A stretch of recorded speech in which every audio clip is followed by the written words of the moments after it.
Hey there, and welcome to Stronger You. My name is Clark. I'm one of the coaches here with Stronger You, and I wanted to do a little how-to video for you today to help you with this crazy spreadsheet that you got from your coach that might be a little overwhelming. We want to try and make this as simple as possible for you. So a couple things with Spreadsheet 101 on how to do this. First things first, we want to make sure that you're entering this stuff in daily. We want to make sure that you are being completely and totally honest with us. And we want to make sure you're always entering in the correct data. So we'll try and make this quick. Let me just go ahead and get my face out of the way. And let's go through some of this spreadsheet. So if you look here, it's a very clean, well laid out spreadsheet. But the first place I want to draw your attention to is the macro goals over here. Okay, so the macro goals are mighty, mighty important because this is where your coach is going to see what macros are put in there. This is also going to be a point of review for you each and every day you check in. Now, if you look down here, we've got multiple tabs throughout the spreadsheet. So each week it's going to change. It's going to change up and go blank because every single week is a new week. So that means you have to enter in those macros again every single week because your macros could change every week. Like last week, Jane Smith had 160 carbs. This week she might have 150. Okay, that's important. We want to be as detailed as possible. So looking back at this blank spreadsheet, let's go through a sample day together on how we're doing. So hopefully you have tracked and you have input all of your food for the day in MyFitnessPal. From there, you're going to enter that into your spreadsheet. So on the carbs, since her macro goal is 160, she nailed it. She did 160. She was a little over on the fat. She went to 67, and her protein was right at 120. Okay, great. That auto-populates. It gives you the calorie total. Now also, this gives you a weekly average. Once all this stuff is filled out, it gives you the weekly average on how you did, which is very important looking towards your macro goals. Okay? After that, we can go through the self-assessed grade.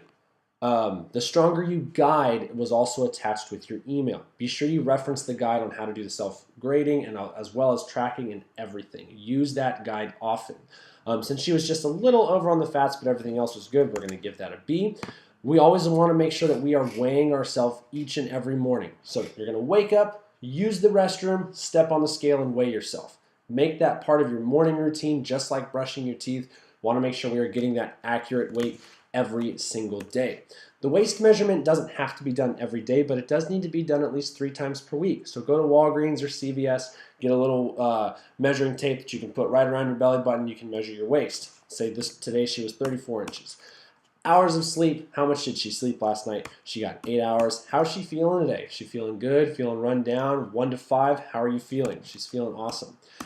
That's pretty straightforward. It is just straight up data entry. Down here, workouts. We're always going to encourage you guys to work out, to move, to do some sort of fitness thing. You can talk about this with your coach to see what kind of detail you actually want, but usually the more detailed, the better. So let's say this person did a CrossFit class today, and they did 5x5 deadlifts, followed by an AMRAP 12 of pull-ups, push-ups, and sit-ups, something simple. Or this could have been a 1-hour spin class, or it could have been a 3-mile run in 28:36. Or, you can see from there, you can put any sort of activity. Your workout might just be trying to hit your 10,000 steps. I hit 11,454 steps.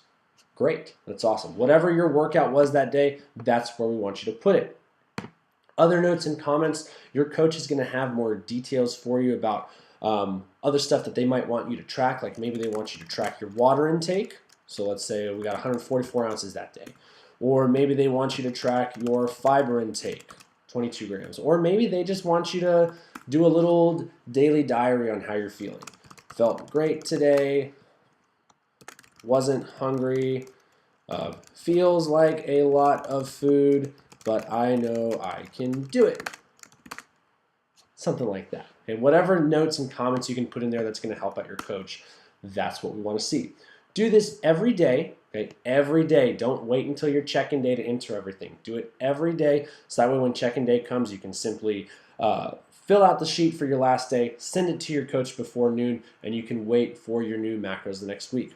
Remember, these tabs do change, so no matter where you're going, you're going to have to redo the macro goals. So we already did that for week 3, but when we get to week 4, it's going to be different. It's going to be empty again. So we have to make sure that we go back in here and we change that. It could change a lot, could change a little. We just want to make sure that everything is getting populated so that way your coach can see what's going on. Okay? So hope that video helped you guys out a little bit. Don't let the spreadsheet overwhelm you. It's very simple. Just make sure that you're entering it every day. You're being very honest. Be very honest with it all the time and communicate with your coach best you can all the time. Thanks, guys.